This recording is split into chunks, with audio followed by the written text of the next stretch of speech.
में परम पूजनीय प्रातस्मरणीय श्री श्री योगीराज जो प्रवचनों द्वारा योग क्रिया द्वारा अपना जीवन सफल बना रहे हैं, परम पूजनीय सूरजनाथ जी महाराज महंत पांचला जसनाथ जी का आश्रम आपके मुखारबिंद से हैं।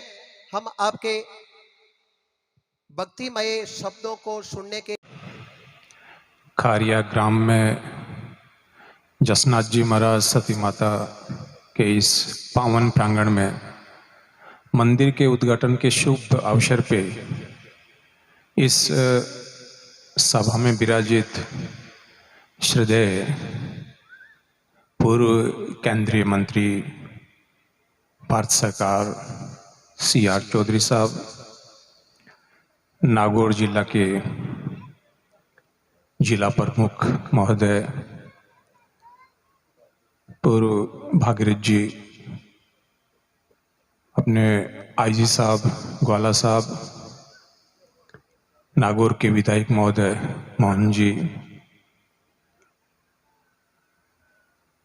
मेरे समीप विराजित और पूर्व में हमें ज्ञान का और हमें मार्गदर्शन देने वाले श्रद्धेय संत बजरंग दासी जी महाराज साहब, श्रद्धेय चिताना धाम से पधारे हुए महंत जी महाराज, पधारे हुए सभी सिद्ध पुरुषों संत जनों,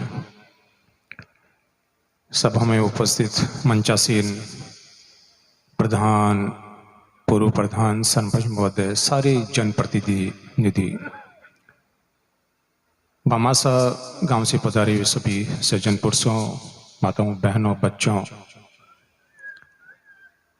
ये जो आयोजन है जिसके अंदर गुरु महाराज की जो है मंदिर बना, मूर्ति प्राण प्रतिष्ठा हुई और हम सभी लोगों को जो है ज्ञान श्रवण करने का मौका मिला और जो भी अपने समाज के, चाहे वो जनप्रतिनिधि हो, राजनीति के क्षेत्र में हो, भामाशाह हो, उनका अनुभव जो है वो श्रवण करने का मौका मिला। तो ज्ञान, मेरा मानना ये है कि जीवन के लिए ज्ञान की बहुत ही महती आवश्यकता है। जीवन को अपने को सुधारना है तो हमें जो ये अपने को अपना अनुभव बांटते हैं, अपनी बात बताते हैं, उसे अपने जीवन में धारण करना होगा। उसी से जो है हम जीवन को व्यवस्थित कर सकते हैं। जसनाती परंपरा जो है वो सनातन धर्म का एक अंग है और जसनाथ जी महाराज ने जो बातें समाज को दी, जो हम लोगों को दी, वो बातें बहुत ही उस समय, आज से 500 साल पूर्व में भी प्रासंगिक थी और आज भी प्रासंगिक है। आज भी जसनाथ जी महाराज ने जो बातें कही है उनकी समाज में नितांत आवश्यकता है। समाज को अगर विकास करना है, जैसे अपने पूर्व राष्ट्रपति महोदय APJ अब्दुल कलाम साहब ने कहा था कि पुनः ये जो भारत देश है वो अपनी गरिमा में स्थापित हो, ये जो देश है वो पुनः जो है विश्व को ज्ञान देने वाला बने। तो उसके लिए हमारा जो आध्यात्मिक साहित्य है, जो हमारा समाज का अनुभव है, जो हमारे शास्त्रों का ज्ञान है, उस ज्ञान को हमें जीवन में लागू करना होगा, उस ज्ञान को समझना होगा। चाहे वो गीता हो, महाभारत हो, पुराण हो, भागवतम हो, जसनाथ जी महाराज के उपदेश हो, जाम्बोजी के उपदेश हो, या अभी कुछ समय पूर्व में जो मीरा की यात्रा निकली थी यहाँ से अपने मेड़ता से, तो चाहे मीराबाई हो, कर्माबाई हो, तो उनका जो ज्ञान है वो अगर हम समझ लेते हैं और उसके अनुसार अपने जीवन को जो है आगे बढ़ाते हैं, तो ये निश्चित रूप से जो भारत के अंदर ज्ञान का अथाह भंडार है, योग, तंत्र, दर्शन, बहुत सा जो अथाह भंडार है, उस भंडार का उपयोग संपूर्ण विश्व के लिए, और संपूर्ण विश्व के अंदर जो मानव है, मानव मात्र का अपना जो ज्ञान है वो बहुत ही विस्तार है। इसके अंदर जो दर्शन है, इसके पीछे जो छिपा हुआ सर्वे भवंतु की अवधारणा है। सर्वे भवन्तु सुखिनः सर्वे सन्तु निरामया। कितना विशाल जो दृष्टिकोण है। तो उस दृष्टिकोण से मानव मात्र की जो भलाई है वो तभी हो सकती है जब अपन उस ज्ञान को अपने जीवन में धारण करें और उस ज्ञान का उपयोग अपने जीवन को उन्नत करने के लिए करें, और वो जो ज्ञान है वो विश्व के लिए कल्याणकारक हो। अभी जो वर्तमान जो परिदृश्य है उसके अंदर संपूर्ण विश्व जो है वो भारत की तरफ योग के लिए, आयुर्वेद के लिए और अपना जो पुराना ज्ञान है उसके लिए देख रहा है। तो पहले जो है वो हम समझें। बहुत जगह जब चर्चा होती है आध्यात्म की, तो आध्यात्म को बहुत ही छोटे रूप में लोग लेते हैं, लेकिन आध्यात्म बहुत गहरा ज्ञान है।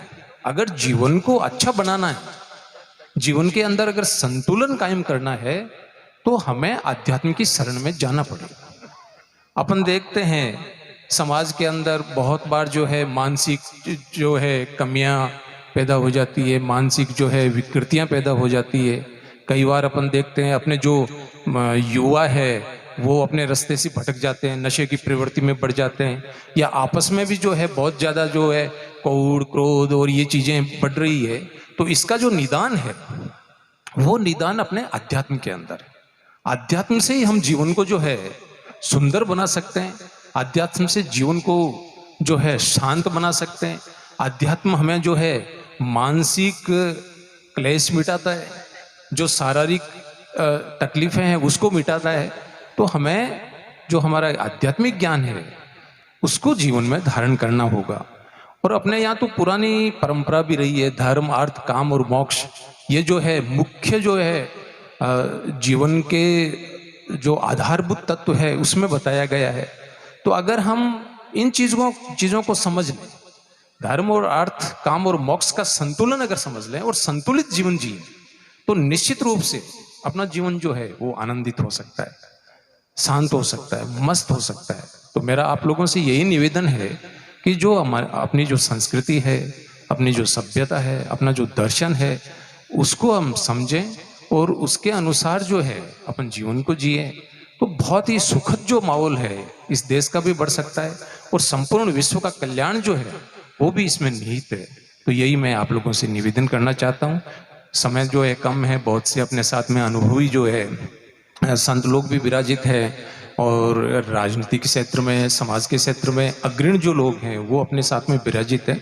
तो उनका भी अपन जो है मार्गदर्शन लेंगे और अपने जीवन को उन्नत बनाएंगे। पुनः मैं चोटिया परिवार को धन्यवाद देना चाहता हूँ कि इतना भव्य मंदिर जो बनाया है, उन्होंने मेहनत की है, मेहनत करके जो और इन चीज़ों से जो आध्यात्मिक आयोजन होते हैं उनसे अपने बच्चों के अंदर संस्कार मिलते हैं।